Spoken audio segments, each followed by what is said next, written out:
AI मुळे नोकऱ्या जाणार, सत्य, परिणाम आणि तुमची तयारी काय? नमस्कार मंडळी, AI कट्ट्यावर तुमचं पुन्हा एकदा मनापासून स्वागत. आज आपण बोलणार आहोत एका अशा विषयावर ज्यामुळे चांगल्या लोकांच्या मनामध्ये धाकधूक वाढली आहे. AI मुळे आपल्या नोकऱ्या जातील का? एकीकडे व्हॉट्सॲपवर मेसेज फिरतोय, आता माणसांची गरज संपली, तर दुसरीकडे काही जण म्हणतात, अरे हे फक्त IT वाल्यांसाठी आहे, आपल्याला काय फरक पडणार. पण खरं काय आणि खोटं काय?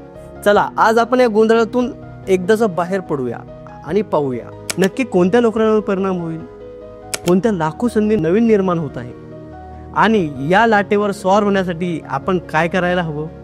सगळ्यात आधी काही नोकऱ्यांवर परिणाम होणार आहे आणि तो सुरूही झाला आहे, पण याचा अर्थ नोकरी संपणार असा नाही, तर कामाची पद्धत बदलणार आहे. विशेषतः अशी कामं जी AI माणसापेक्षा जास्त वेगाने आणि अचूकपणे करू शकतो, जसे डेटा एंट्री आणि रिपोर्ट बनवणे, उदाहरणार्थ एक्सेल शीट भरणे, ग्राहक सेवेतील साधे प्रश्न, उदाहरणार्थ माझी ऑर्डर कुठे आहे विचारणारे चॅटबोट, बेसिक ग्राफिक डिझाईन, साधे सोशल मीडिया पोस्टर, सरळ भाषांतर जिथे भावनांची गरज नाही, अकाउंटिंगमधील रोजची गणितं, ऑब्जेक्टिव्ह प्रश्नांच्या उत्तरपत्रिका तपासणे, थोडक्यात जी कामं रोज तेच ठरलेल्या नियमानुसार आणि डेटावर आधारित आहेत, तिथे AI माणसांची जागा घेऊ शकतो.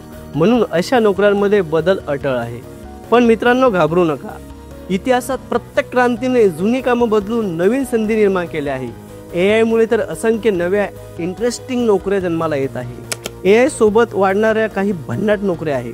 AI ट्रेनर, AI ला लहान मुलासारखं शिकवणारे तज्ज्ञ, प्रॉम्प्ट इंजिनियर, AI कडून परफेक्ट काम करून घेणारे जादूगार, AI एथिक्स ऑफिसर, AI चा वापर नैतिक पद्धतीने होतोय की नाही हे पाहणारी, AI कंटेंट डायरेक्टर, AI च्या मदतीने जाहिरात, व्हिडिओ, संगीत बनवणारे, AI सुरक्षा तज्ज्ञ, AI सिस्टीमला हॅकर्सपासून वाचवणारे, human in the loop manager, जिथे AI अडतो तिथे मदत करणारा माणूस. सोपं उदाहरण देतो, AI लेख लिहू शकतो, पण त्यात अस्सल मराठी मातीचा सुगंध, विनोद आणि भावना फक्त माणूसच आणू शकतो.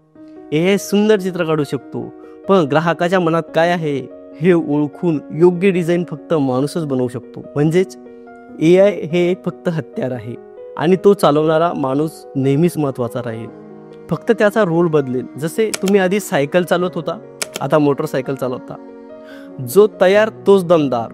इतिहास बघा, जेव्हा मशीन आली तेव्हा हाताने काम करणाऱ्यांची गरज बदलली. जेव्हा कम्प्युटर आला तेव्हा टायपिस्ट आणि हिशोब ठेवणाऱ्यांची कामं बदलली. पण प्रत्येक वेळी माणसाने नवीन गोष्टी शिकून स्वतःला अपग्रेड केलं. AI सुद्धा त्याच इतिहासाचा पुढचा भाग आहे. जी व्यक्ती आज नवीन कौशल्य शिकेल तिच्यासाठी ही भीती नाही तर संधी आहे.